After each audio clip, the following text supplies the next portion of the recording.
போய் வந்த உடனே என்ன சொல்கிறாரு, என்னிடமிருந்து எல்லார்கிட்டையும் கேட்குறாரு, நல்லா இருந்ததா, நல்லா இருந்ததா, வேணும்னு எடுத்துக்கலாம், நல்லா இருந்ததா, நல்லா இருந்தான்னு கேட்குறாரு. எனக்கு புரியலை, என்னடா இது, இப்பேற்பட்ட நடிகர் அவர் வந்து கேட்க வேண்டிய அவசியம் இல்லை, அவர் ஏன் இப்படி கேட்குறாருன்னு ஒரு முறை நினச்சேன். மறுபடியும் கேட்கும்போது, ஒவ்வொரு ஷாட்டுக்கும் கேட்கும்போது தான் நினச்சேன், ஓ அப்போ தான் அந்த எண்ணம் எனக்கு வந்தது. ஓ இவர் வந்து ஒரு விஷயம் தெரியாதவங்க கிட்ட போய் போனோம்னா அவங்ககிட்ட சொன்னால் ஓகேன்னு சொல்ல போகிறாங்க. அதே சமயத்தில் நம்ம நடிக்கிறது நமக்கே தெரியுன்ற மாதிரி அவர் கேட்க மாட்டார். ஆனால் இங்கே அவர் ஏன் கேட்குறாருன்னு அப்போ தான் யோசனை பண்ணேன். நாம் இன்னும் நிறைய கலையை கற்றுக்கணும்.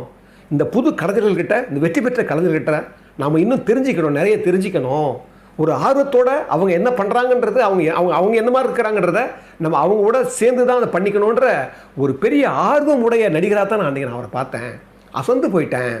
அவர் சொல்கிறாரு, கேட்கவே தேவையில்லை, அந்த அருகதை எங்களுக்கு கிடையாது, ஆனாலும்